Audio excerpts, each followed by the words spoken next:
Thiên Vũ xin được trân trọng chào mừng tất cả quý vị đại biểu, quý vị khách quý đã quay trở lại với Diễn đàn Kinh tế Thành phố Hồ Chí Minh năm 2022. Kính thưa tất cả quý vị đại biểu, kính thưa tất cả quý vị, chương trình buổi chiều ngày hôm nay sẽ bắt đầu các phiên thảo luận song song với sự tham gia trình bày và thảo luận của các diễn giả trong nước và quốc tế xoay quanh các nhóm chủ đề khác nhau trong khuôn khổ nội dung chương trình diễn đàn. Và ngay bây giờ, ban tổ chức chúng tôi xin được giới thiệu đến quý vị chủ đề 4 phiên thảo luận buổi chiều hôm nay có nội dung chuyển đổi số trong doanh nghiệp, kinh nghiệm và bài học thành công của doanh nghiệp trong nước và quốc tế. Và đầu tiên, ngay sau đây, chúng tôi xin được trân trọng giới thiệu đến quý vị lãnh đạo và quý vị đại biểu đến tham dự phiên thảo luận buổi chiều của chúng ta ngày hôm nay.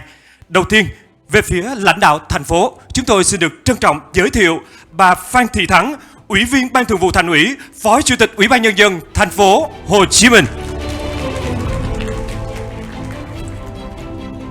Và kính thưa quý vị, về phía các diễn giả tham gia phiên thảo luận, chúng tôi xin được trân trọng giới thiệu đến quý vị. Đầu tiên, đó là ông Alistair Nolan, Tổng thư ký Tổ chức Hợp tác và Phát triển Kinh tế OECD. Ông Alistair Nolan sẽ liên kết với chúng ta qua hình thức online quý vị nhé. Xin cảm ơn. Xin được trân trọng giới thiệu quý vị diễn giả tiếp theo, Phó giáo sư tiến sĩ Trương Gia Bình, Chủ tịch Tập đoàn FPT. Xin được trân trọng giới thiệu ông Shido Kasunori, Tổng giám đốc công ty trách nhiệm hữu hạn Hitachi Asia Việt Nam. Xin trân trọng giới thiệu ông Alexei Pronikin, chuyên gia đô thị thông minh, Trung tâm Thông tin và Phân tích của Saint Petersburg, Liên bang Nga, IAC. Xin trân trọng giới thiệu bà Dana Even, Phó Tổng Giám đốc Tài chính Innovation Center, Trung tâm Perez vì Hòa bình và Đổi mới, Israel.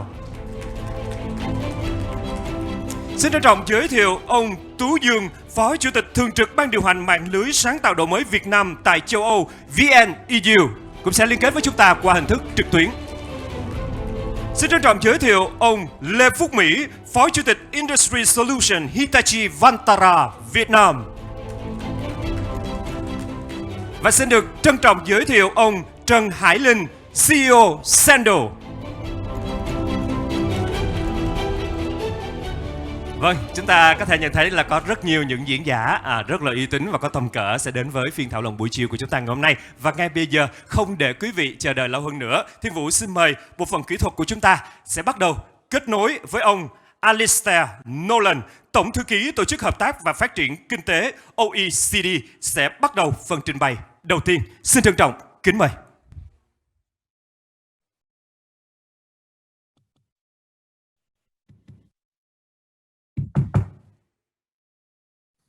Hello, Mr. Alistair Nolan. Can you hear us? Yes, I can hear you. Let me just set up my slides. All right, we can hear you very clearly. It's very good. So now you can start your presentation. Thank you. Thank you. Can you see my slides? Not yet. We just see your very beautiful face. So let's wait for a little bit. Okay, so you want to project your slide, right? Yes, my slides are on my screen. Okay, let me double check. All right. Yeah, we can see the slides already. Thank you so much. Now you can start now. Thank you very much. So I'll begin. Thank you. Well, thank you to the organizers for inviting me to speak today. I would much have preferred to be there in person.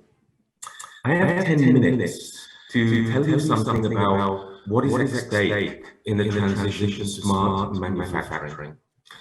So Industry 4.0, what is it? Well, on the floor of advanced factories today, we see automated, intelligent equipment and systems that make use of sensor data, often communicated via wireless networks, to control flows of material, products and information.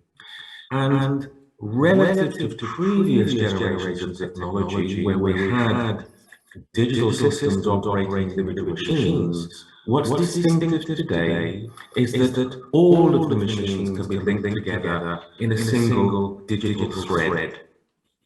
Let me take the example of artificial intelligence. Artificial intelligence is used today in advanced manufacturing in every stage of production, from fabrication and assembly, here used in quality control in the production of semiconductors, right through to training systems and the management of digital supply chains, which I'll come back to a little bit later on. I want to stress, why does Industry 4.0 matter? Why does smart manufacturing matter? Well, there are a number of reasons. A first reason is that around the globe, countries are experiencing a stagnation in labor productivity. That is the output, the value of output per hour that is worked. And you can see that indicated in the red bars on this graphic. Now you combine that with the fact that the old age dependency ratio will almost double in the next 35 years. And if you see Vietnam on the far left, the blue bar means that about 10% of people are over 65. But in 35 years' time, you'll have more than double and triple that to 30%. And this means that the productivity, the labor productivity of those in work needs to increase even more to offset the economic effects of having parts of the population that are not economically active. Surprisingly, advanced manufacturing is also important for jobs and automation. It turns out that countries which are, for example, intensive in the use of robots, the most roboticized country in the world is South Korea, if you look on the far right. These countries have been more successful at retaining manufacturing jobs than countries which have lower rates of roboticization, such as the United Kingdom, my own country in the bottom left.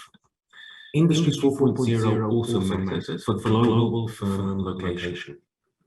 Research in Europe shows that companies which use robots intensively are much less likely to move abroad outside of Europe than similar companies that don't use robots intensively. Advanced manufacturing also matters because it's still the case today that training manufacturers is more important than trade services. But high-tech manufacturing jobs bring high-tech manufacturing brings with it high-value service jobs. Advanced manufacturing is also cleaner and more energy efficient, and there's something like a global competition going on around Industry 4.0.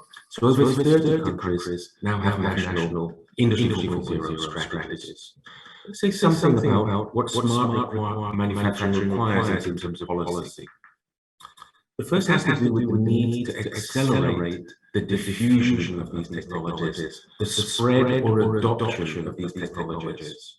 It may be surprising, but when we look at the data gathered by national statistics offices, we see that the use of AI is actually very low. So look at South Korea on the right, only about 2% of firms are using AI. Japan on the far left, 14%, still not so high, and these measurements actually may have problems. I suspect Japan is much lower. And it turns out that even mature digital technologies like cloud computing are used much less than they should be. A country like Germany, for example, very advanced in manufacturing, only about 10% of firms use cloud. And in all countries, SMEs, that's the round bubbles at the top, the SMEs, the round bubbles are the large companies, and these companies use cloud much more than the smaller companies. Why is AI diffusion slow? There are many reasons which we could talk about at length, but one reason is that it's not a plug-and-play technology. When you adopt AI, you need to make many complementary investments in hardware. For example, to link data silos. Data held from customers is often held in different places in the firm than data gathered from supply chains. Now, this has an impact. Many countries operate institutions to help accelerate the diffusion of technology. Everyone's heard, I imagine, here of Fraunhofer, but there are many others. And what will be required is that these institutions tailor their services to help facilitate AI diffusion. Skills. Well, everybody knows how important skills are. But let me just illustrate this with one graphic from OECD work. At the bottom, you will see the different levels of educational attainment, going from lower secondary on the left, right through to tertiary and research degrees. Now, for each level of education, we see that in a high digital environment, that's the red arrow, many more workers express the need for additional training compared to the percentage of workers which want additional training in low digital environment. And this is for people with the same level of education. Lastly, let me make some points about the digital ecosystem, which is also an area where cities like Ho Chi Minh City play a role. First has to do with the importance of access to fiber-based broadband. Now, fiber optic connectivity has numerous advantages over copper cable-based or paired internet, and these advantages matter for Industry 4.0. Faster speed, greater reliability, signal strength, bandwidth. Moreover, 5G networks rely on fiber connectivity. Now, I mentioned the point about the importance and the relatively low use in many countries of cloud computing. BMW has the goal of knowing in real time the status of every major piece of production equipment at each company that produces key components for its latest vehicles. Industry 4.0 will increase the need for data sharing across sites and across company boundaries. So it matters when only a small fraction of companies use cloud computing. My last two slides, one has to do with managing digital security. It's difficult to measure, it's challenging to measure, but digital security incidents appear to be increasing in terms of sophistication, frequency, and interest. In one example, in 2014 in Germany, hackers broke into the office computers of a steel mill and switched off the shut-off mechanisms in the furnace and essentially melted down the factory. The digital security problems will become ever more acute as more sophisticated forms of malware arise. Now, my last slide has to do with data policies.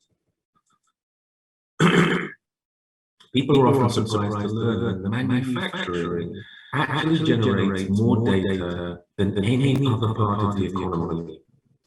A quote here from Cisco: "It would take a lifetime to manually analyze the data produced by a single sensor on a manufacturing assembly line." Cross-border trade in data will grow faster and is growing faster than cross-border trade in goods and services. But if governments restrict flows of cross-border data or make them more expensive, for example, by demanding that companies process customer data locally, then this can increase the cost for firms and increase the complexity of doing business, especially for SMEs.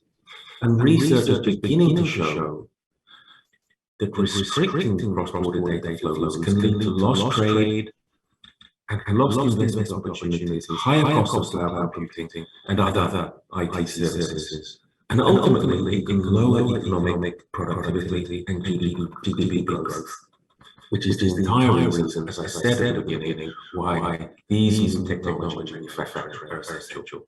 So I'll close there with thanks.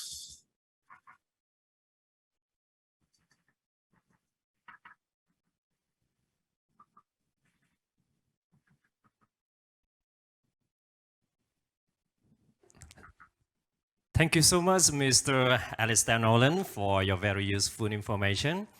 So once again, we'd like to give a big thanks for your time with us today at Ho Chi Minh City Economic Forum 2022.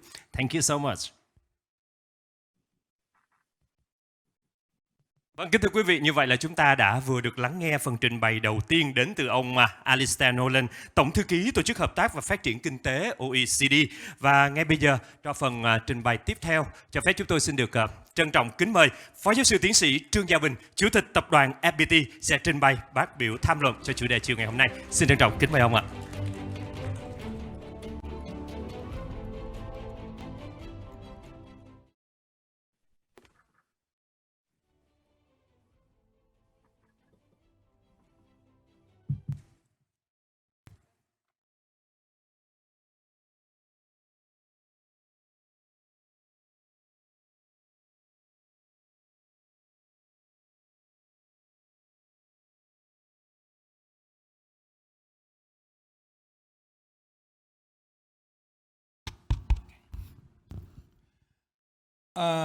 Kính thưa các quý vị đại biểu, hôm nay tôi muốn chia sẻ một số cái kinh nghiệm làm chuyển đổi số của tập đoàn FPT. Thì các bạn đều biết đến ngày hôm nay thì chuyển đổi số thì hiển nhiên là một cái không phải là nice to have mà must have. Tuy nhiên là cái chuyển đổi số thì nó cũng có những cái vấn đề của nó, bởi vì 10 cái thử nghiệm về chuyển đổi số thì cũng 8-9 cái là không thành công. Cho nên là cái kinh nghiệm chuyển đổi số nó trở nên rất là quan trọng. Thì, may mắn cho tập đoàn FPT là 10 năm trước chúng tôi bắt đầu làm về câu chuyện chuyển đổi số. Và sau này thì chúng tôi đã được tiếp thu những cái kinh nghiệm rất quý báu của những tập đoàn hàng đầu trên thế giới, những best practice về chuyển đổi số. Và cụ thể là ở tập đoàn DuPont thì người mà thực thi cái chuyển đổi số đó thì đã làm cố vấn trưởng cho tập đoàn FPT. Và từ đấy thì FPT tham gia chuyển đổi số cho rất nhiều tập đoàn. Hiện nay thì nếu mà nói ở doanh thu nước ngoài của chúng tôi thì 70% là đến từ chuyển đổi số. Và đây là cái quy mô tăng trưởng lớn nhất của chúng tôi. Hôm nay thì chúng tôi tiếp theo. Anh xin lỗi.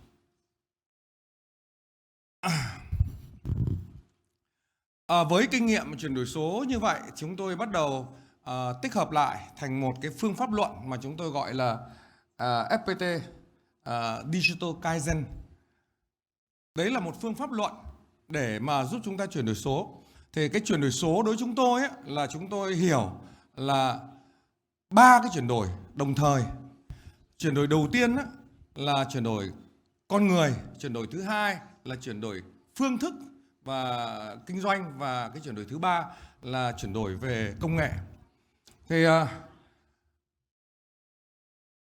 cái quan trọng nhất thì chúng tôi cho rằng là cái chuyển đổi số về con người. Chúng tôi có những bí quyết về chuyển đổi số như là ví dụ như là 3 chữ H, là đầu tiên là chúng ta phải làm sao để cho tất cả mọi người đều có cái trái tim cho chuyển đổi số. Tức là cái H thứ nhất là trái tim, cái H thứ hai là head, tức là chúng ta hiểu, ai cũng phải hiểu là chúng ta chuyển đổi số như thế nào, và cuối cùng thì chúng ta thực hiện. Thì ở Việt Nam chúng ta có 2 vấn đề. Một vấn đề là chuyển đổi số cho các doanh nghiệp vừa và nhỏ.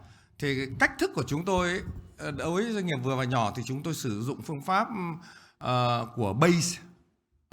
Chắc các bạn đều biết cái sản phẩm Base là một trong các sản phẩm thành công nhất của Việt Nam trong suốt bao nhiêu năm vừa qua về cái startup mà ứng dụng chuyển đổi số công nghiệp mà sử dụng cái phương pháp là SaaS, là Software as Service, và cái tăng trưởng rất là nhanh. Thì cái chuyển đổi số của các doanh nghiệp vừa và nhỏ nó đơn giản, tức là chúng ta chỉ cần plug and play, cắm và chạy, và với một cái chi phí khá rẻ để quản trị các cái tác nghiệp của chúng ta theo cái mục tiêu cuối cùng, và toàn bộ là được tin học hóa.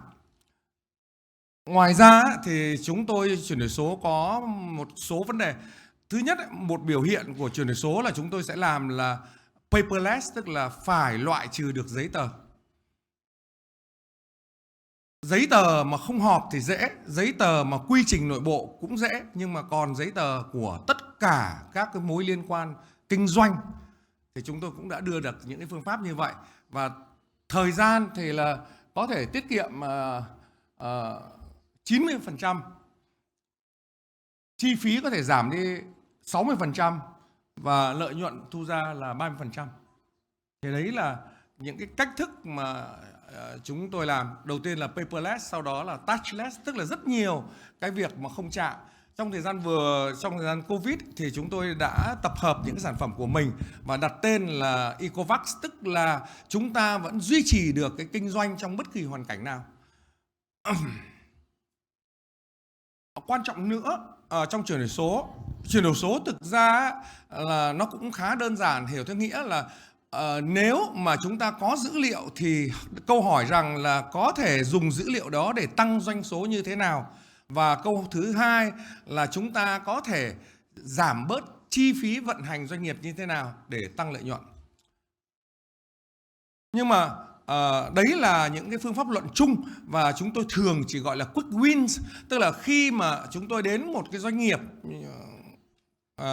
thì chúng tôi bắt đầu từ cái quick wins.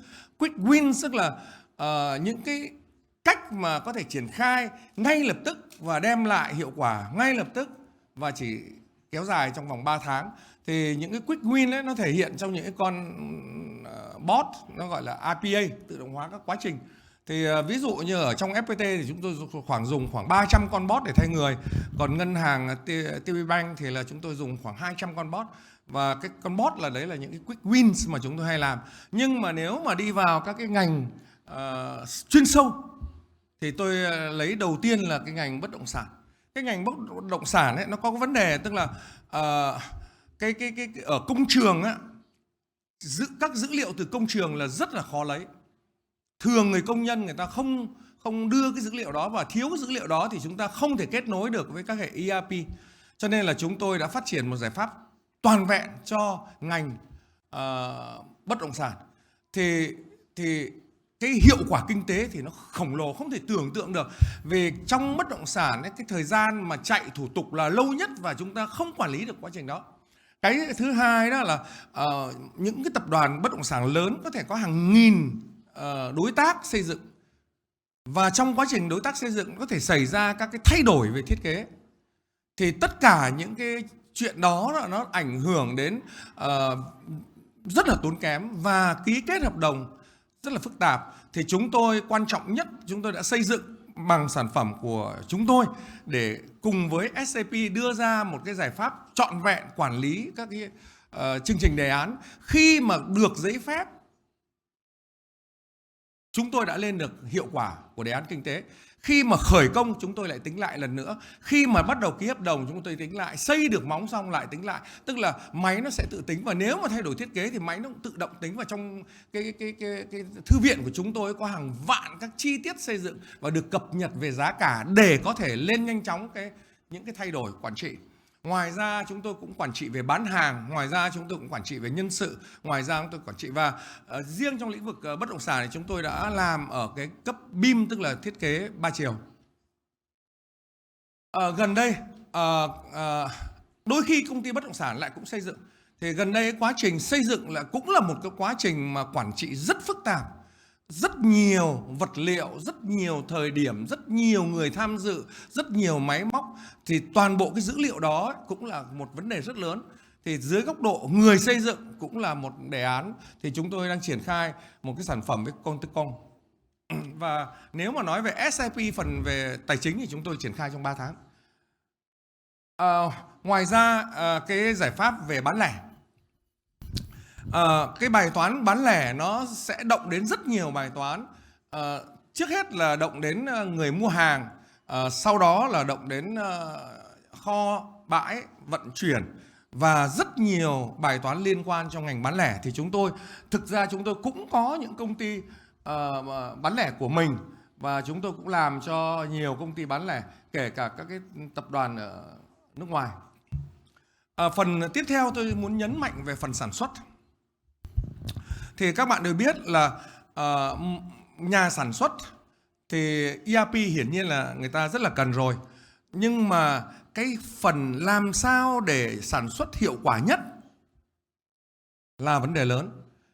Và tiếp theo là quản lý vòng đời sản phẩm. Từ thiết kế cho đến khi mà khách hàng hài lòng ấy, thì cái chu trình sản xuất thử nó cũng rất là phức tạp.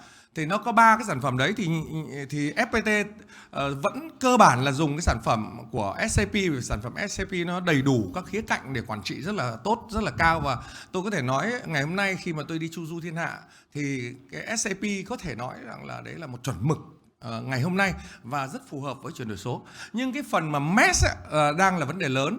Thì trước kia là các bạn đều biết cái công thức mà Lean của Toyota với công thức Kabana vân vân là đỉnh cao của thế giới về just in time. Just in time tức là không sản xuất không kho. Thì cái hay của người ta đó là người ta theo rất sát cái quy trình sản xuất rất cụ thể và tìm cách tối ưu hóa nó để sản xuất là hiệu quả nhất.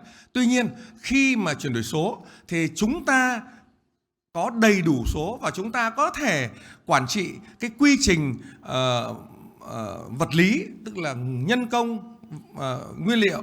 Chúng ta có thể quản lý toàn bộ quy trình về thông tin và chúng ta có toàn bộ quy trình về tài chính. Thì với những cái việc như vậy thì chúng ta dùng máy thì nó sẽ là đạt đỉnh cao nhất. Thì chúng tôi đã phát triển một cái MES của FPT mà cái MES này là just in second.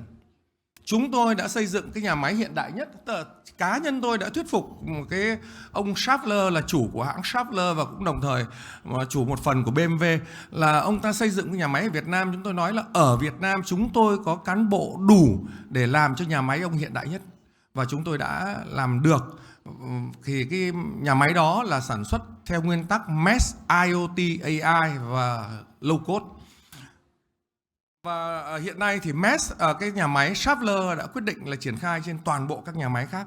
Điều ấy nói lên rằng là hiện nay các nhà sản xuất là chúng tôi có thể giúp các nhà sản xuất vận hành nhà máy của mình trên phương diện quản lý số là hiện đại nhất. Và quan điểm cá nhân tôi là chúng ta có những nhà máy mà không có bóng đèn, tức là đấy là nói về đỉnh cao của thế giới, tức là không cần ánh sáng, tất cả robot nó hoạt động hoàn toàn chính xác trong bóng tối. Nhưng cái phương pháp ấy chưa chắc là giá thành thấp nhất. Và khi mà chúng ta dùng công nhân thay máy một cách hợp lý và dùng MES một cách hợp lý thì MES sẽ đưa lại những hiệu quả vô cùng to lớn. Tóm lại là nó đã có thành ra những cái bài thành công. Và chúng tôi cũng có tham gia rất nhiều với các công ty logistics, đặc biệt ở trên thế giới như Yamamoto, như là Geopost ở Pháp, ở Nhật vân vân. Thì cái UPS ở Mỹ thì với nhiều năm làm việc cho các hãng lớn thì chúng tôi cũng đã xây dựng được cái giải pháp cho các cái nhà vận tải logistics. Thì đấy là báo cáo là những cái triển khai của chúng tôi. Thì trong quá trình triển khai của chúng tôi thì nếu mà bài học mà chia sẻ lại với các chị thì chúng tôi có mấy cái bài học chia sẻ như thế này. Cái thứ nhất là người ta nghĩ rằng lãnh đạo phải chỉ đạo sâu sát chi tiết quá trình chuyển đổi số. Không phải. Người lãnh đạo chỉ cần thấy cái việc này cần làm, có lợi. Và vai trò người lãnh đạo là có hai việc. Một là ủng hộ, hai là cái gì 3 tháng chưa kết quả chấm dứt. Bài toán thứ hai đó là cách mà chuyển đổi số. Thì cái cách chuyển đổi số phải từ cấp thấp nhất. Tức là những người làm thực tiễn là người thực tế thay đổi. Thì đấy là hai cái bài học mà chúng tôi muốn chia sẻ. Trong đó có 3 cái bí kíp mà tôi nghĩ rằng là khi mà các bạn làm chuyển đổi số các bạn nên giữ. Một, như chúng tôi đã nói là trái tim, đầu óc và bàn tay. Tức là phải được sự đồng thuận, sự ủng hộ của mọi người. Cách mạng là ngày lễ hội của toàn dân. Cái thứ hai là 3S, tức là suy nghĩ thì xa nhưng mà bắt đầu phải thông minh, từ việc dễ chứ đừng có lấy làm việc khó bắt đầu.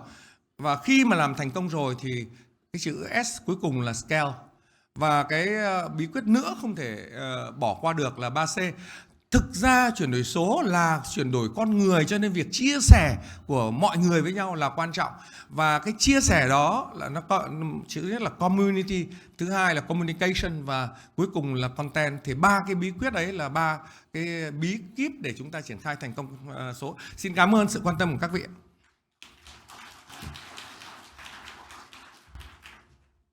Xin trân trọng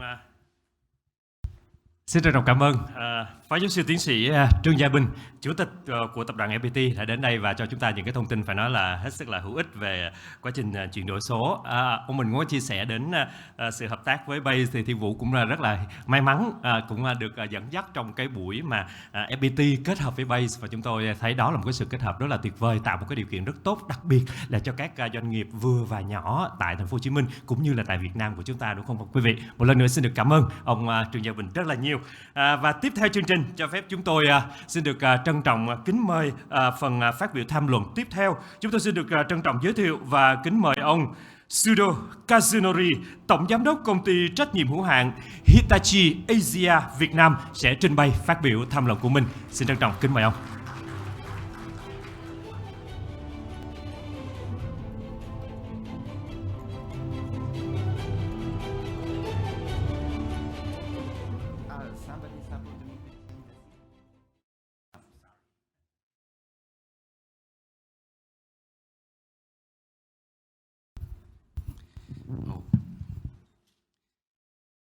Executives of Central and Ho Chi Minh government, distinguished guests, and organizers of this forum, I'm delighted to have a presentation in front of you.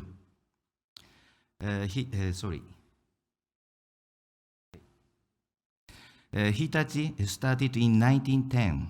Hitachi has been focusing on development of original technologies. In Hitachi's 100-year history, business portfolio has changed significantly. For a long time since Hitachi was founded, infrastructure business was the main focus.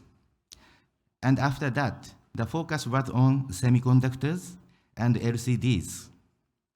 Currently, Hitachi positions green and digital as the key to the growth strategy.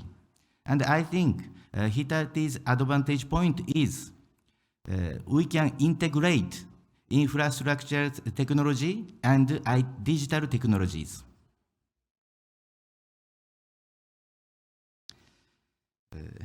In my presentation, I'd like to explain about our activity on financial sector in Vietnam. Since the 1960s, Hitachi have been providing core systems and channel systems to users in financial sector. As shown here are our main users, mega banks, all major insurance companies, and leading securities companies. These are important users. Through huge number of projects, Hitachi has developed various technologies and also acquired valuable know-how. Integration of these technologies and know-how form Hitachi's current capability.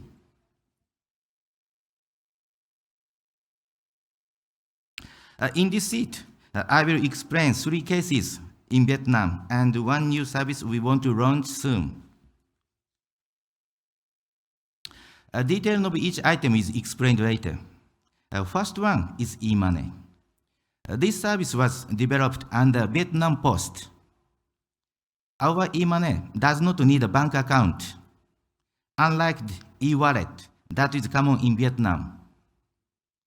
The second one is an AI system and automated contract machine for microfinance industry.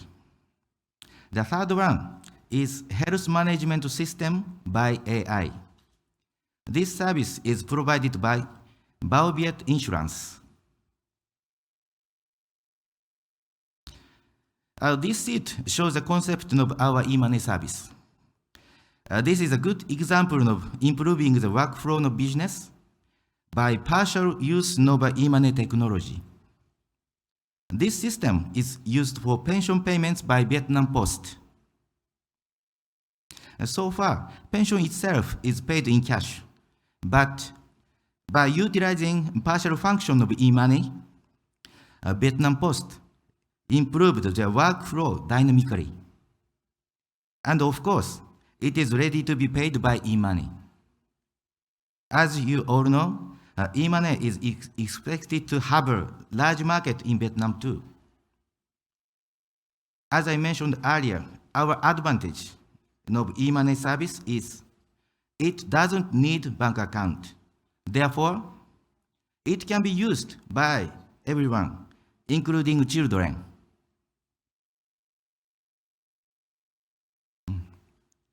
Next one is about the screening system by AI and workflow improvement by automated contract machine. These systems are developed for Viet Credit.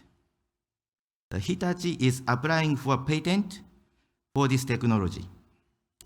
These systems can reduce the mistakes and increase accuracy and efficiency of operations in the process of application, screening, and data transfer. In addition, this AI blocks individual judgment differences. Third one is health management service by AI. This service is being implemented with Viet Insurance. By inputting lifestyle-related habits and health conditions, insurance policy holders can get a prediction of future illness risks and health problems. This AI was developed by analyzing big data, and the accuracy of this AI diagnosis has already been proven in Japan. We are convinced that the penetration of this technology will directly lead to the health promotion of Vietnamese people. We also assume improving people's health will lead to a reduction in national medical subsidies.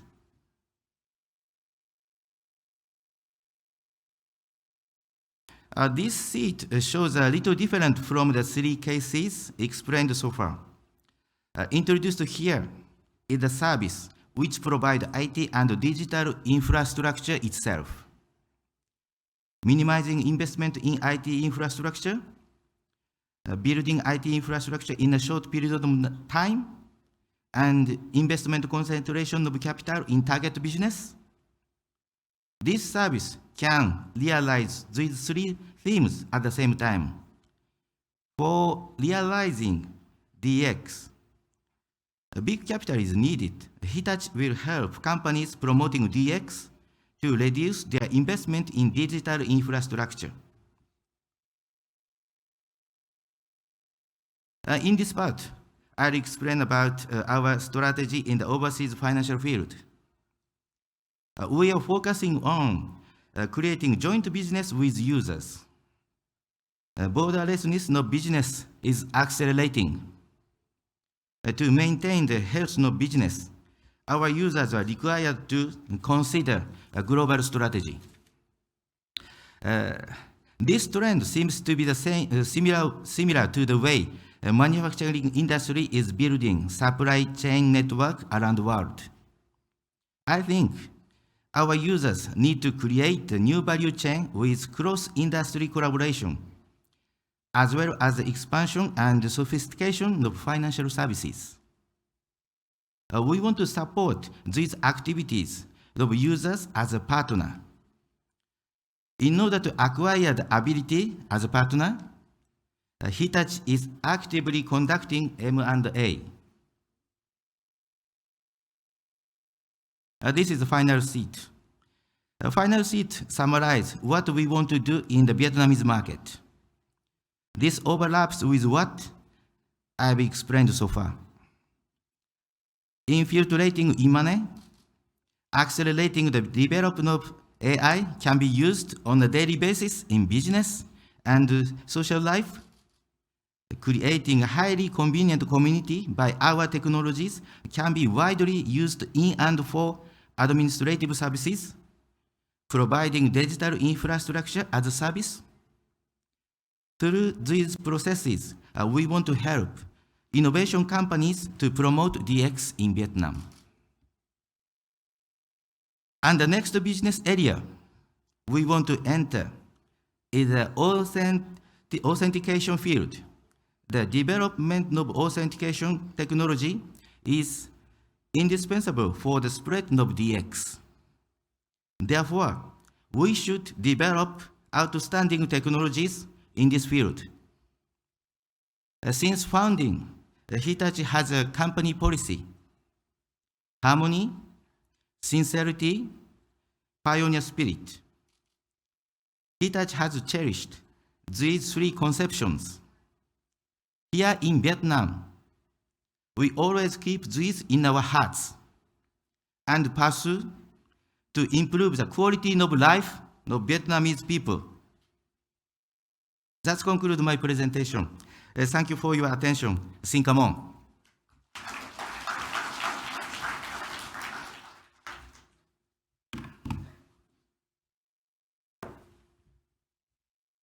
Xin trân trọng cảm ơn ông Shiro Kazunori với phần trình bày vừa rồi. Một lần nữa xin được cảm ơn ông.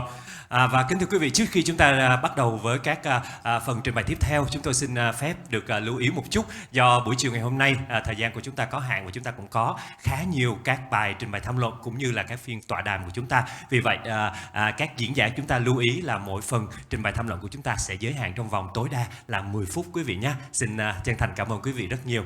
So ladies and gentlemen, because of the limited time, so this afternoon we just kindly remind for our speakers, so we just have maximum 10 minutes for your presentation. Thank you so much. Và kính thưa quý vị, tiếp theo chương trình, ban tổ chức chúng tôi xin được trân trọng kính mời ông Alexei Bronichkin, chuyên gia đô thị thông minh, Trung tâm Thông tin và Phân tích của Saint Petersburg, Liên bang Nga, IAC sẽ trình bày phát biểu tham luận trên chủ đề ngày hôm nay. Xin trân trọng kính mời.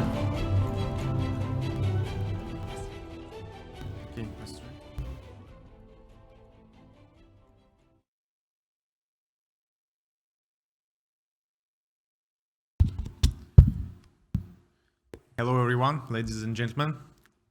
Glad to see you today. And today we have limitation of time, so we will be very short in our slides. And today I will speak as a partner of Information and Analytical Center of St. Petersburg. We have a short name of this organization is IAC. So IAC is a center that is responsible for city digitalization in St. Petersburg. And today we will speak about successful case studies from our city in digitalization and digitalization of city services provided for business, which can support business and extend the digitalization in all the spheres of our life. Okay, let's start. We will have 2 slides only for each technology, for each project. So first slide will be explanation and short description, what is the system. And second slide will be a case study of implementation. So we will not take a long time for each system. And first of all, I would like to tell you a few words about St. Petersburg. St. Petersburg is a leading region in Russia in digitalization of city management and electronic services.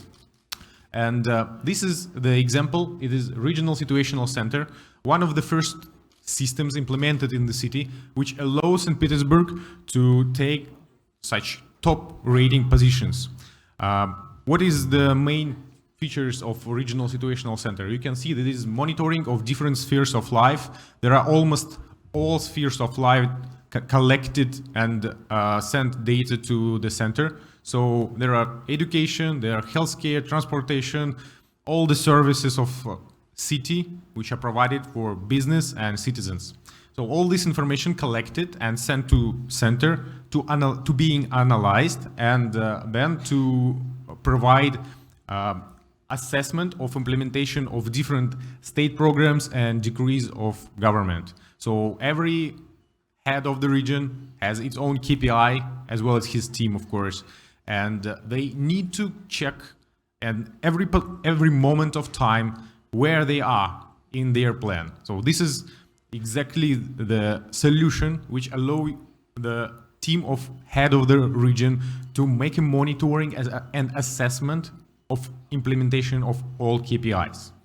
And today we will speak about a case study of one of government services provided for citizens to reduce the waste over field places. Here on the left side of the screen, you can see the screenshot of the application. Oh, I have a laser. Cool. So this is the screenshot of user application provided for citizens, and citizens can mark some places with overfilled waste bins, and they mark a geoposition and send the feedback to the city government. City government receive this information and make a rating of different districts, and they can provide some bonuses to heads of these districts as successful implementers of state programs, and some penalties for those who are not successful as others. This is very simple example for everyone to understand, but there are of course more complex models that are already implemented in this situational center. There are many statistics related to COVID-19, for example, as a hot topic for today. And there are more than 1,500 parameters collected for making effective monitoring of COVID. There are many different scenarios of work with different spheres of life. And if you are interested in gathering more information about this situational center, just contact me. You will have this presentation at the last slide, and you can find it in web. Okay, let's continue. This is the government portal of electronic services, which has 3 different parts. First part is, of course, services for citizens. There are all the electronic services that have been digitalized and provided now as online services. The second part is services for business. Oh, sorry. Yeah. Services for business. This is a portal of online services that allow companies to send their tax declarations, to request some documents from city, to make different applications for electronic services. And last part is G2G itself. So it is inter-ministries connection that allow to send documents in digital format, allow to accept and adopt different new products to government. And here is the case study from St. Petersburg itself. It is a portal of public services implemented a few years ago. And here you can see the very impressive statistics. There are 15 years of successful work and more than 300 services available online right now for citizens, business, and government organizations.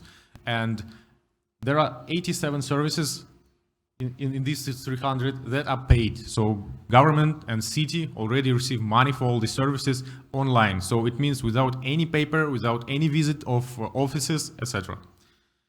So, and I think the best statistic that we can show today, it is 80% share of online applications for public services right now. Let's continue with more interesting part of the city life. And here you can see digitalized archive. It is unified archival information system. We call it like that. And this system collected information from 7 different state archives that had not been digitalized before. Then city merged all these archives and now provide documents and images, different data to business and citizens in electronic format like online service. Here our citizens can find information about their grandmothers, so it's like 3 centuries ago, even before the Soviet Union period.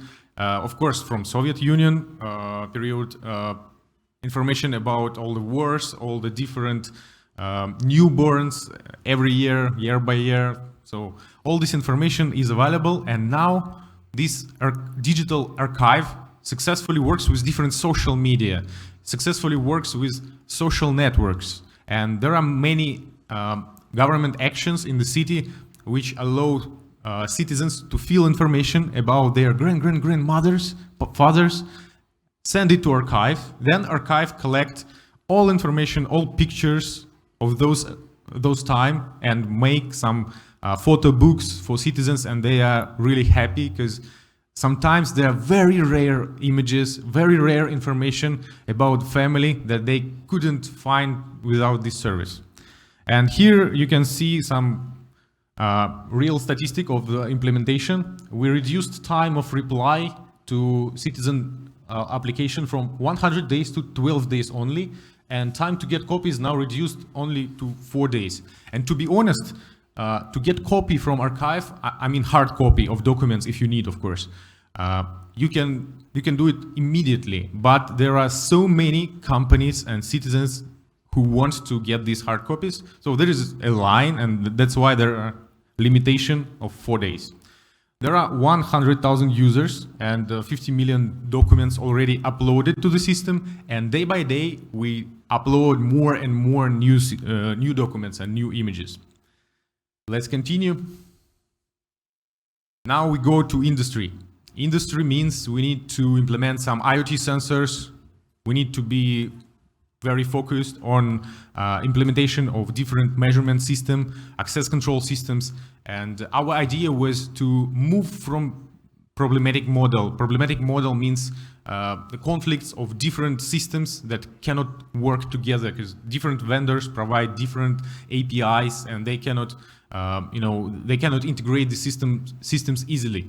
Our idea was to create the system that has event-driven model. Event-driven model means that we just have a log of all events from all industries in our center, and we can make scenarios of reactions. And I will show you some examples of reaction. This is very simple. Okay, this is very simple scenario. So simple that screen stopped working.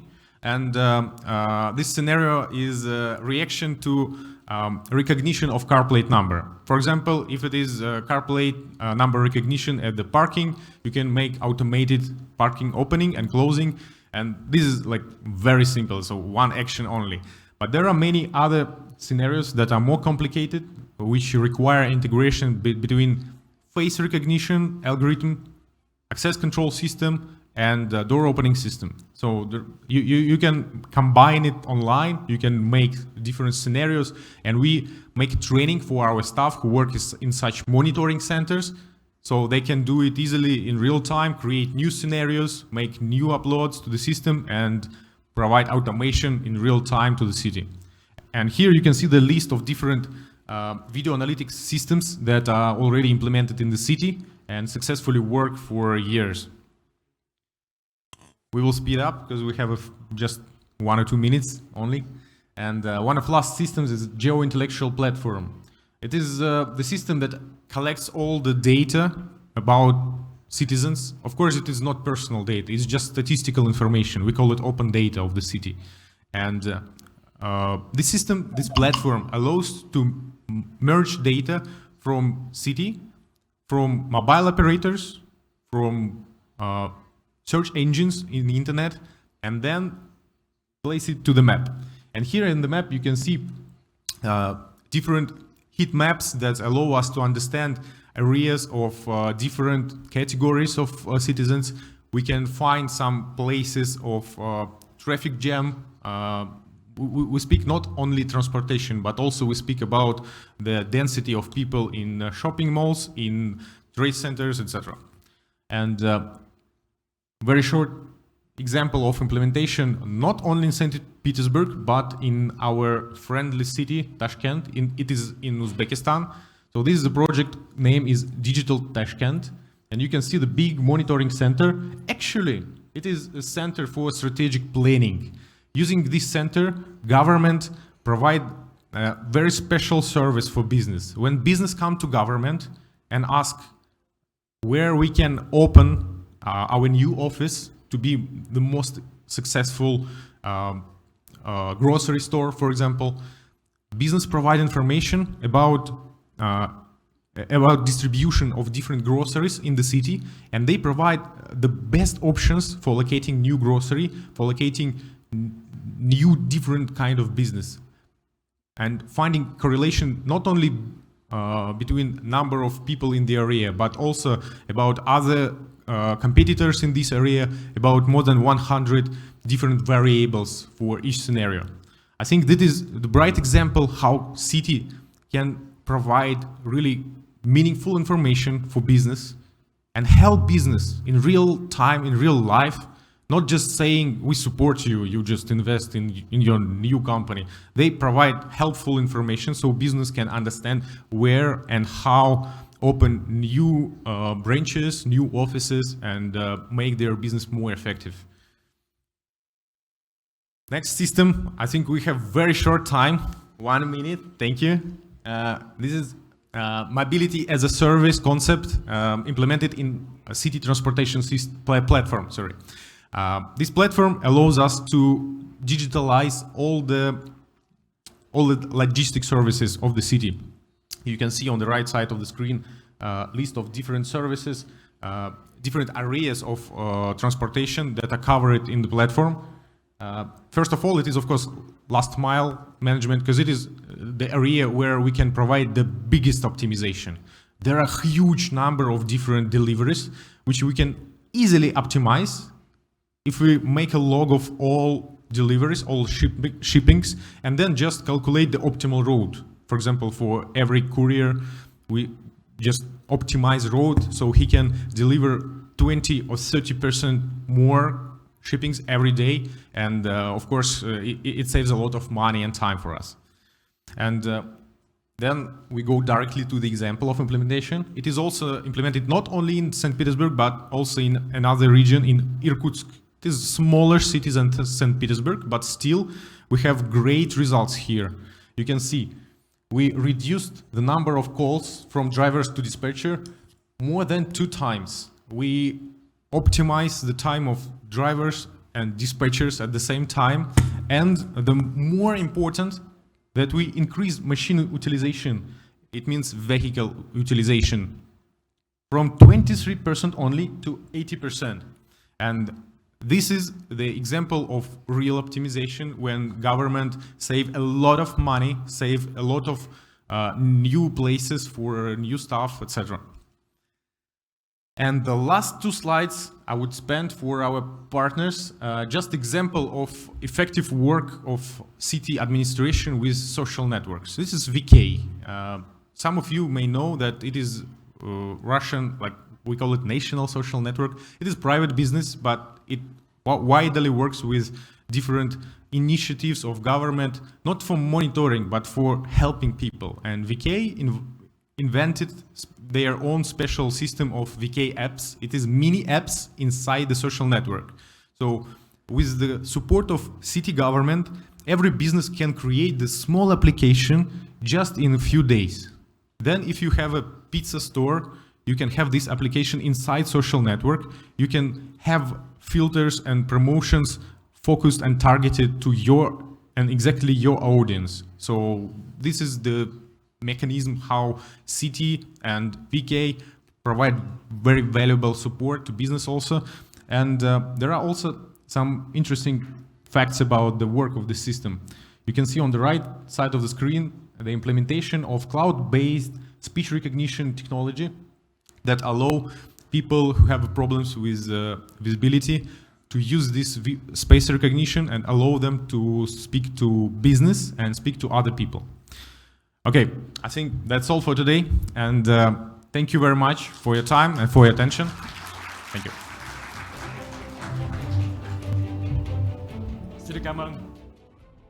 Xin được cảm ơn ông Alexei Bronichin, chuyên gia đô thị thông minh, Trung tâm thông tin và phân tích của Saint Petersburg, Liên bang Nga, IAC, đã trình bày với chúng ta một phần tham luận rất là chi tiết vừa rồi. Xin chân thành cảm ơn ông. Và kính thưa quý vị, tiếp theo cho phép chúng tôi xin được trân trọng kính mời lên sân khấu bà Dana Evan, Phó Tổng Giám đốc Tài chính Innovation Center, Trung tâm Perez vì Hòa bình và Đổi mới Israel sẽ trình bày phần tham luận của mình. Xin trân trọng kính mời bà.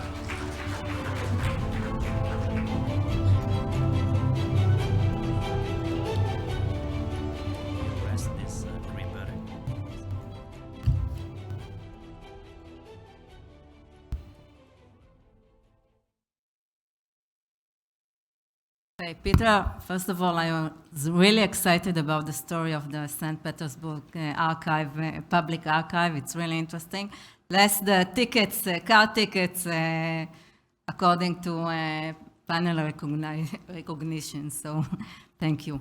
Hello, everyone.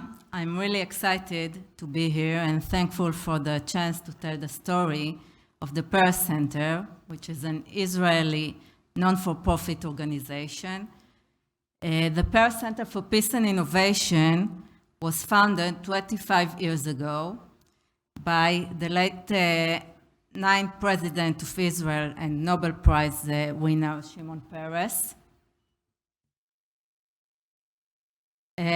Over the 25 years, the center developed and implemented numerous programs promoting shared living between all of Israel's citizens and lasting peace between Israel and its neighbors.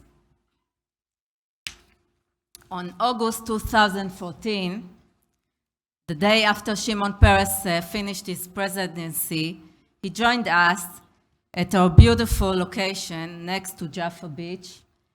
When he first entered the building, he immediately shared us with his vision to open this beautiful building to general public, telling the story of the Israeli innovation. So we worked for almost 4 years on building the concept of the Israeli Innovation Center, and on October 2018, we opened a fascinating visitor center attracting thousands of people to experience the tour of the Israeli innovation. On 15 March 2020, when we first had to go into lockdown, we understood that we have to find a new way to reach the people. So 4 days after, we were already in the air with a series of lectures and summits attracting even more people than the physical visitor center. You can see here a brief of activities that took place during the lockdown of 2020. Innovation in Isolation, which was inspiring online lectures with top figures in the Israeli ecosystem, open to the public using simple tools of social media and online conferences such as Keep on Innovating conference, hosting the CEO of the Israeli Innovation Authority, senior investors and entrepreneurs discussing the way to overcome the crisis and existing options of support. A New Reality, Innovation in Motion, conference hosting heads of leading Israeli companies discussing the new reality. And A New Tomorrow Global E-Summit for 4 days with more than 250,000 views. Here you can see the data on exposure. Almost 70,000 people watched the Keep on Innovating conference. Over 10,000 people watched the Innovation in Motion conference, and around 90,000 people watched the series Innovation in Isolation. Figures that goes way over the exposure in the physical visitor center in a very short time, and of course without geographical barriers. So the next step for us was to work on a virtual tour. We are about to launch these days, actually, a virtual tour of the Israeli Innovation Center. The unique experience will take the visitor not just to learn about the history of the Israeli innovation, meet the inventors, and see the most innovative startups of Israel, but also will be guided by a live guide of the Paris Center. So we are very excited about it because it enable us to reach people worldwide with a very special experience and with our special values of innovation. Innovation that makes the world better, brings people together, connecting societies, and encouraging interaction, prosperity, and peacemaking. So this is our mission for the next year. And of course, you are invited to experience as soon as it will be launched. So, short, I will end by quoting the late President Shimon Peres. There is no room for small dreams. Thank you again for the chance to tell the story of the Peres Center.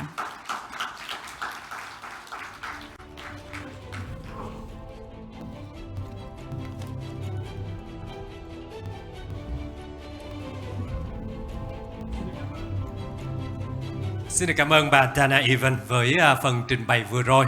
Và kính thưa quý vị, tiếp theo đây cho phép chúng tôi xin nhờ bộ phận kỹ thuật chúng ta sẽ kết nối đến với ông Tú Dương, Phó Chủ tịch Thường trực Ban điều hành mạng lưới sáng tạo đổi mới Việt Nam tại châu Âu VNEU tại đầu cầu Phần Lan. Ngay sau đây chúng ta sẽ cùng hướng mắt lên màn hình của sân khấu để đến với phần trình bày tham luận của ông Tú Dương ạ. Dạ vâng ạ, xin chào ông Tú Dương ạ. Hello, xin hỏi nghe kỹ không ạ? Nghe rõ không ạ? Dạ vâng ạ, chúng tôi nghe rất rõ ông Tú Dương ạ, và bây giờ ông có thể bắt đầu phần trình bày của mình ạ. Xin cảm ơn ông. Right. Dạ. Bây giờ mình chia sẻ cái file nhé.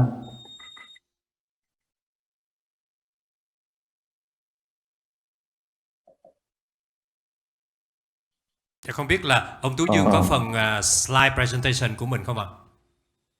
Có. Tại sao lại không thấy nó hiện lên nhỉ? Dạ vâng ạ, chúng tôi sẽ kiểm tra với lại bộ phận kỹ thuật một chút ạ. Dạ. Dạ, anh Dương có thể tùy chỉnh vào cái nút share cái slide presentation của mình nè. Rồi. Dạ, thấy rồi.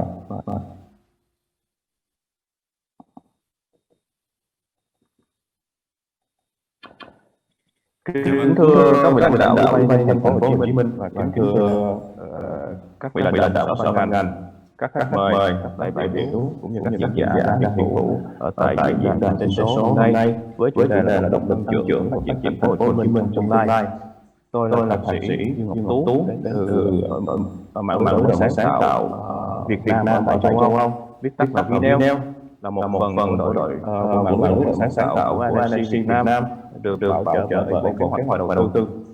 Hôm nay tôi xin chia sẻ với chủ đề đó là kinh nghiệm chuyển đổi số được tương lai và hướng nào cho Việt Nam. Vì thời lượng rất là có hạn, chỉ có vòng 5 tới 10 phút, tôi xin tóm tắt lại trong file chính về cái phát chúng ta sẽ xem về cái bộ môn chuyển đổi số của Phần Lan để có thể rút kinh nghiệm thừa hưởng những điều tinh hoa của Phần Lan có thể có. Và kế đến chúng ta chia sẻ, tôi muốn chia sẻ với quý vị một cái nền tảng kinh tế số MetaX để chúng ta có thể lấy những tinh hoa của những các chuyên gia trí thức Việt Nam sống ở trên thế để chúng ta có thể phát triển nó. Trước khi đi vào chi tiết thì tôi muốn chia sẻ một xíu liên quan tới vài nét của Phần Lan. Đây lấy 6 nét chính tạm thời của nhân một quốc gia đầu tiên lập chứng tự nguyên trong năm 2009, tiên phong trong danh sách phát triển bền vững, quốc gia đầu tiên lập lộ trình cho nền kinh tế toàn cầu năm 2016, quốc gia hạnh phúc thế giới trong 5 năm tiếp, và đặc biệt là đứng thứ ba trong xếp hạng về giáo dục và tỷ lệ hoàn thành học tập ở Phần Lan ở trường học phổ thông là trong thế giới. Và đây là một yếu tố quan trọng nhất khi chúng ta nói về liên quan đến chuyển đổi số cũng như là đổi mới sáng tạo. Thì cái phần giáo dục và đào tạo là không thể nào thiếu, là yếu tố cực kỳ quan trọng. Và nghĩ tới việc mà tiếp nói thế hệ sau hoặc là thế hệ tiếp nói thì thông qua giáo dục và đào tạo cũng như là cái yếu tố quan trọng. Và cuối cùng đó là một trong những gia hàng đầu trong một số đánh giá về chuyển đổi số ở trên thế giới của Phần Lan. Về chuyển đổi số trước hết thì chắc chắn chúng ta phải đặt một câu hỏi rất quan trọng, đó là chuyển đổi số nhằm để phục vụ mục tiêu gì? Thì đối với Phần Lan thì trước hết là để khởi nghiệp, từ sau đó mới tạo công việc làm, và cái đó là xây dựng phúc lợi cho xây dựng được xã hội, ổn xã hội và cuối cùng là tăng trưởng bền vững cho nền kinh tế nước nhà.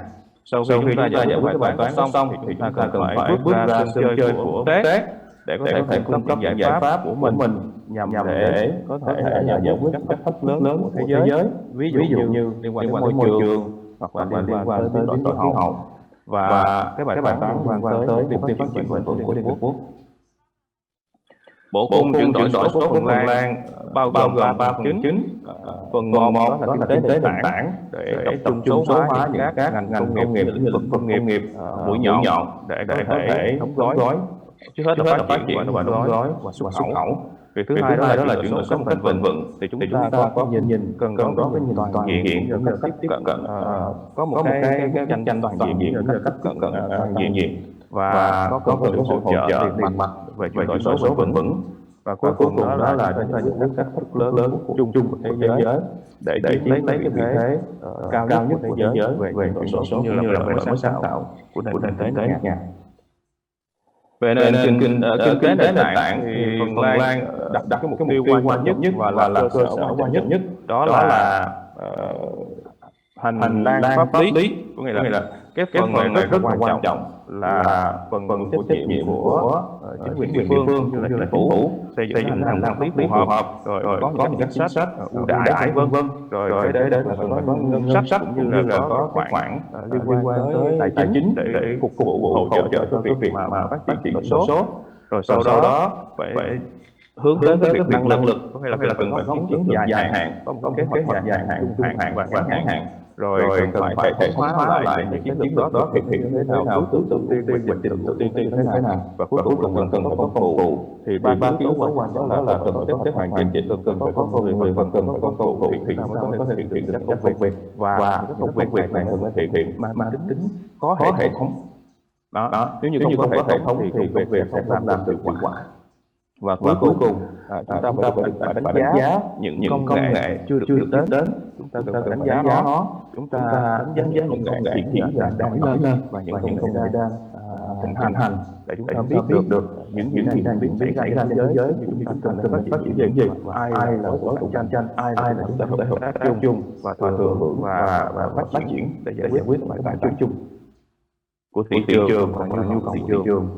Sau cùng thì chúng ta bắt đầu số hóa những các ngành cũng như những các lĩnh vực mà chủ đạo hoặc là thế mạnh mũi nhọn của nền kinh tế nước nhà. Đối với Phần Lan thì vận chuyển thông minh, sức khỏe thông minh, năng lượng thông minh, nhà máy thông minh, trường học thông minh, đào tạo thông minh, tài chính thông minh, bán lẻ thông minh là những cái ngành mũi nhọn của Phần Lan sẽ đầu số hóa nó, đưa ra thí điểm, rồi sau đưa ra môi trường nghiệm có khả năng quan, rồi sau đó như thấy có những cái hiệu ứng tích cực thì bắt đầu đưa vào trong danh sách portfolio là những các công nghệ tốt để phát triển thêm và mở rộng thêm. Rồi kế đến chúng ta lập thêm cái mô hình kinh doanh cho những các công nghiệp số đó, và cuối cùng cần có sự hợp tác giữa các giải pháp với nhau. Có nghĩa là chúng ta không còn xem như là một cá nhân để làm giải pháp định mà cần có sự hợp tác chéo và tập trung để có thể giải quyết những bài toán sâu và rộng hơn.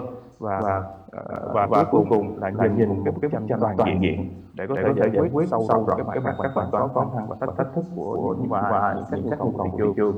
Và cuối cùng tiếp tục đánh giá coi cái trong cái quản lý đó nó như thế nào, và mục tiêu cuối cùng đó là làm sao để tăng cường việc mà quy mô toàn cầu bước ra trên quốc tế và mở rộng chiếm lĩnh vị thế giải pháp của mình ở trên thị trường quốc tế. Cái bộ phận thứ hai đó là làm sao để có sự hỗ trợ liên quan cho chuyển đổi số bền vững. Thì giống như này tôi cũng có chia sẻ, đó là cần phải có cái nhìn ngắn hạn, trung hạn và dài hạn. Ngắn hạn đây là chúng ta có những cái năng lực nhất định và chúng ta giải quyết cái bài toán cấp bách. Tuy nhiên chúng ta cần phải có cái nhìn trung hạn để làm sao đưa những cái nền công nghiệp cũng như là những các giải pháp có thể giải quyết cho cái ngành công nghiệp chủ đạo mũi nhọn của nước nhà. Và trong cái phần này chúng ta cần phải có sự hợp tác với lại các trường đại học cũng như là các viện hàn lâm liên quan tới nghiên cứu và khoa học. Và cuối cùng đó là giải quyết cái việc mà toàn cầu, đó là liên quan tới môi trường, liên quan tới biến đổi khí hậu. Và cái phần này nó sẽ thiên mạnh về vấn đề nghiên cứu và khoa học. Chẳng hạn như bây giờ chúng ta nghiên cứu cho một cái giải pháp gì đó trong tương lai 5 năm kế tiếp thì nó phải bắt đầu từ ngay bây giờ. Và chúng ta phải xác định và chúng ta phải thấy được cái nhu cầu trong 5 năm tới, 10 năm tới nó như thế nào. Có nghĩa là cái tiếp tục phát triển và tiếp tục bền vững và không ngừng. Và cũng không có chủ quan rằng là tôi là số 1 thế giới rồi cho nên chúng tôi vẫn tiếp tục như thế này. Không ngừng phát triển và không ngừng nhìn về phía trước. Cách Phần Lan, cái hành trình phát triển chuyển đổi số của Phần Lan phát xuất từ cái việc là giải quyết cái bài toán của nước nhà, rồi sau đó ra khu vực, rồi sau đó tiến ra xa hơn của thế giới. Các xu thế lớn của thế giới đối với Phần Lan có 5 lĩnh vực chính, đó là công nghệ 4.0, đó là cái nguồn phúc lợi và tăng trưởng kinh tế lớn nhất cho Phần Lan. Phần Lan xuất khẩu về những các máy móc cũng như là những các động cơ nặng, và 50% doanh thu của Phần Lan đạt được là thông qua chuyển đổi số và những các dịch vụ hậu mãi. Ví dụ như Phần Lan xuất khẩu thang máy hoặc là thang cuốn, rồi trước khi nó hư hoặc là nó sắp sửa hư thì nhà máy sản xuất đã biết được cần phải cho người đến đó để có thể là sửa chữa hoặc là thay thế bộ phận mới. Thì Phần Lan hiện tại bây giờ rất là tiên tiến liên quan tới vấn đề mà chuyển đổi số. Kế đến là những các công nghệ bảo vệ môi trường như là năng lượng sạch, nước sạch và vận chuyển. Và kế đến đó là an sinh, có nghĩa là về chăm sóc sức khỏe y tế của Phần Lan hiện tại bây giờ rất mạnh và tự động hóa rất nhiều, và con người có thể từ nhà có thể là liên kết với lại bệnh viện và có thể là giải quyết một số thử thách, một số bệnh tật mà không cần thiết phải đến bệnh viện. Và Phần Lan rất mạnh liên quan tới vấn đề kinh tế tuần hoàn, cũng là một trong những quốc gia tiên phong về kinh tế tuần hoàn. Phần Lan sử dụng rất là khôn ngoan về những cái tài nguyên thiên nhiên. Phần Lan thông thường sản xuất ra từ những nguyên liệu chính, thì trong đó nó sẽ phát sinh ra những cái nguyên liệu thải đi, bỏ đi là nguyên liệu thứ cấp. Phần Lan sẽ sử dụng những nguyên liệu đó phối hợp với những nguyên liệu tái tạo để tạo ra những cái sản phẩm có giá trị. Và cái thị trường ngách này nó rất là lớn và có thể khai thác, và đây cũng là kinh nghiệm cho Việt Nam. Chúng ta là một quốc gia có thể là thiên về vấn đề mà chế biến, thiên về vấn đề mà sản xuất, thì đây cũng là cái cơ hội cho Việt Nam để Việt Nam có thể xem xét một thị trường rất lớn và hiện tại bây giờ rất là phù hợp để khai thác. Và cuối cùng đó là an ninh mạng,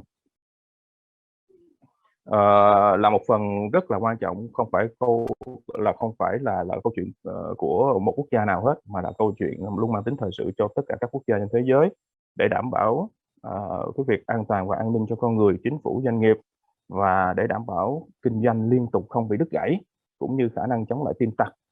Đây là một cái vấn đề chung. Sau khi chúng ta hiểu được cái bộ khung của Phần Lan rồi thì chúng ta mới tiến hành vô vào suy nghĩ làm sao chúng ta có thể giải quyết cái bài toán này. Chúng ta cũng phải có một cái nền tảng chuyển đổi số, và sau đây chúng tôi muốn chia sẻ một cái nền tảng chuyển đổi số được mạng lưới chuyên gia tri thức người Việt Nam sống ở nước ngoài, không chỉ có giới hạn ở Phần Lan không, mà các quốc gia có những người Việt Nam, và lấy những cái tinh hoa của những các quốc gia đó để có thể cùng nhau phát triển cho nền tảng MetaX này, và được Bộ Kế hoạch và Đầu tư cực kỳ quan tâm. Và chúng tôi cũng mong muốn tìm kiếm những các nhà đầu tư có thể cùng chung tay với chúng tôi phát triển cái nền tảng MetaX này, là niềm tự hào cho giải pháp Việt Nam của mình. Trước khi đi sâu vào trong chi tiết về cái nền tảng MetaX thì chúng tôi muốn nói một cái biểu đồ rất để dẫn dắt câu chuyện vào trong cái nền tảng MetaX. Thì chúng ta thấy rằng là cái biểu đồ bên trái, cái lằn ranh màu đỏ, đó là một cái lằn ranh nói cho những các quốc gia ở phương Tây như là Tây Âu, Úc Châu, Canada, Tân Tây Lan, Mỹ và Nhật Bản. Và cái lằn ranh màu xanh là các quốc gia khác. Thì chúng ta thấy có sự khác biệt ở khi chúng ta nói về cái công nghiệp 4.0 cũng như là cái thời kỳ của ICT. Và bên phải đây chúng ta thấy được cái tiềm năng khủng khiếp của nó liên quan tới số nói chung, là 3.200 tỷ US dollar, một cái thị trường cực kỳ khủng khiếp. Tuy nhiên chúng ta nhìn thấy được cái vấn đề ở đây là không phải là chạy theo số là giải quyết được vấn đề, và chúng ta thấy được cái sự tách biệt và bất cân bằng khi chúng ta phát triển số giữa những các quốc gia khác với nhau và giữa những con người với nhau. Và đây là một cái mà tại sao cái nền tảng MetaX này được ra đời, để giải quyết, để hàn gắn, khép kín lại cái khoảng cách xa này khi chúng ta phát triển về số, và không ngừng tiến bộ trong về vấn đề phát triển số. Đó là hai yếu tố mà tại sao chúng tôi muốn có một cái nền tảng để phục vụ cho nhu cầu này. Kế tiếp là chúng tôi phải định vị là cái nền tảng MetaX này nó đang ở vị trí như thế nào. Thì chúng tôi lập một cái ma trận và đưa ra một cái thước đo, đó là những cái sản phẩm hiện hữu trên thị trường, những sản phẩm mới trên thị trường, rồi thị trường cũ và thị trường mới, rồi có sự kết nối lỏng lẻo và có sự kết nối chặt chẽ. Thì cái nền tảng MetaX này nó là một cái nền tảng MetaX, nó có cái sự tích hợp liên quan tới trí tuệ nhân tạo, có thể tạo ra những cái giá trị thật và tạo ra những cái tác động tích cực. Đây là một cái sự mà đặt cái vị trí của nền tảng MetaX như thế nào để chúng tôi có thể có một cái định hướng để phát triển nó. Và triết lý của MetaX chúng tôi đặt ra đó là để ai nấy cũng có thể đưa ra những các thách thức và khó khăn để rồi nắm bắt những cơ hội học tập, trải nghiệm cũng như là đồng sáng tạo, đồng đổi mới và hợp tác để tạo ra những giá trị vô hạn trong cái hệ thống nền tảng MetaX này. Những các yếu tố liên quan như là chia sẻ và trải nghiệm, hoặc là chia sẻ và trao đổi thông tin cũng như là tri thức, kết nối và tương tác, cái đó là cái đương nhiên. Tại vì hiện giờ bây giờ chúng ta thấy được là Facebook có thể làm được điều này rồi, nhưng mà trong cái phần của chúng tôi thì không thể thiếu được cái phần này. Cái đến là nó tạo ra những các cơ hội vô hạn, không bị giới hạn đó. Và cái đến đó là phi tập trung để đảm bảo được cái việc bảo mật cũng như là an ninh, và cái phần reliability và trust, nghĩa là độ tin cậy và tín nhiệm nó cần phải có nghĩa là chúng ta cần phải có một cái hệ thống để đánh giá và chấm điểm, để xem xét cái mức độ tin cậy nó như thế nào và những gì diễn biến trong đó là nó có đáng tin cậy hay không, để giúp cho mọi người khi tương tác trên cái nền tảng MetaX này có thể an lòng và an tâm giống như là cuộc hành trình của mình để tạo ra những giá trị. Và đặt con người làm trung tâm, đây là mấu chốt của vấn đề. Giống như hồi nãy tôi nói, càng công nghệ càng phát triển thì cái sự mà bất cân bằng ở trong xã hội nó càng xảy ra và nó càng rộng ra, thì chúng tôi muốn khép kín nó lại bằng cách là đặt những con người làm trung tâm. Ai cũng có một cái mức phát triển ngang như nhau và cũng có cơ hội giống nhau. Vì thế mỗi con người sẽ nắm lấy cái định mệnh của mình để phát triển theo những cái khả năng và những cái năng lực của mình đang có. Và kế tiếp đó là tập trung vào cộng đồng. Có nghĩa là những con người có cùng tần số và có cùng năng lực với nhau có thể tạo thành một cộng đồng để ra một cái sản phẩm và không bị giới hạn bởi quốc gia về địa lý, về thời gian, mà có thể cùng nhau tạo ra những cái giá trị thiết thực.